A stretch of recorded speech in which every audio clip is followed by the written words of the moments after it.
How to choose a niche and target market. Look, this is the biggest problem that I've seen in so many entrepreneurs. They don't understand how do they choose the target market and the micro niche. Before I tell you how do you choose this, let me tell you how big this problem is. Imagine there are two passionpreneurs or people who, let's say, coaches or trainers. One person is charging 10,000 rupees for the coaching. The other person is charging 1 lakh rupees. Now, what is so different about both these people? Both have same experience, both have same knowledge, both have same expertise, everything is same. But why is it that person A is only charging 10,000 rupees and person B is charging 1 lakh rupees? The difference is the positioning, the micro niche. So what is so different between positioning and micro niche? The person A is acting as a generalist and person B is acting as a specialist. Let's just imagine you go to a doctor and you go to a general physician and you have a headache. How much do you think you will have to pay? Probably a few hundreds, not even 1,000.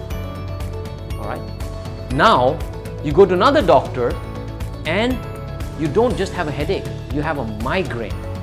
How much would you pay? I'm sure more. Eventually, let's say you go to a doctor and you have a tumor. Can you go to a general physician? No, you will have to go to a brain specialist. Who gets paid more?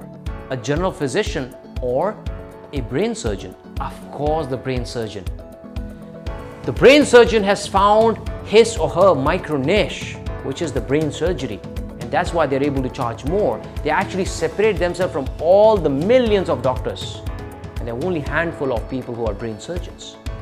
In your industry, whether you're a coach, mentor, trainer, or whoever you are in whatever business you are, I want you to ask this question.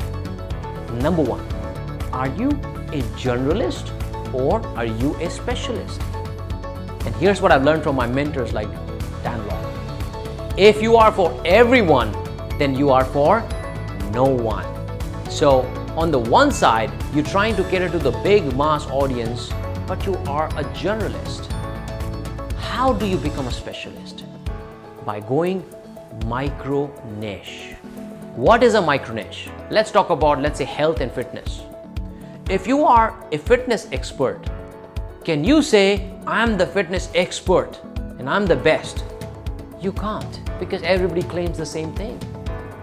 So first is identify whether you're a generalist or specialist. Number two, ask yourself, how am I different?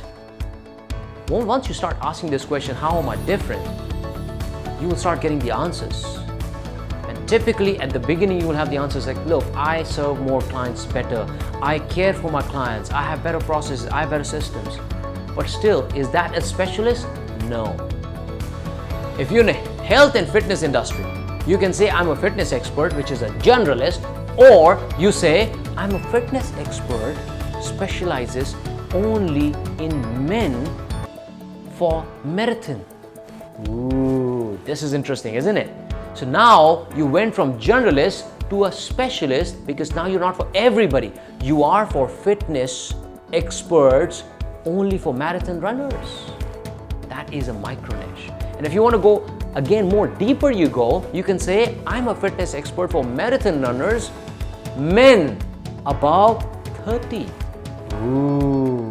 See, what is happening is now you're going from generalist to a specialist and you're going deeper into your micro niche. And deeper you go, higher your authority. And higher your authority, higher the fees that you can charge. So look at your industry and ask yourself, how are you different? How can you dissect yourself from two aspects? Okay, so write this down. Two aspects. One is the demographic, other one is a psychographic. And the demographic and psychographic, they both are different. When you play with this tool, you will be able to identify your micro niche. Okay, for example, demographic could be age, sex, country, city, education, married, unmarried, have car, does not have car. This is demographic. This is how you choose your target audience. This is how you choose your micro niche. Psychographic. People struggling to find XYZ. People having problems with XYZ. So all the non-tangible things or non-quantitative things, the qualitative things is where you will list into this, which is their moods, their frustrations, their angers, their desires, whatever it is, it goes into psychographic. When you combine these two, that is when you become expert in your own domain, and you can charge, instead of 10,000, you can charge 1 lakh rupees. Do you have aha moment? Do you have wow moment, OMG moment? If you had so, I want you to leave it in the comment box below so that I understand that my effort is adding value to you. And if it truly added value to you, let me know what was your best moment. Thank you. Take care. Bye-bye.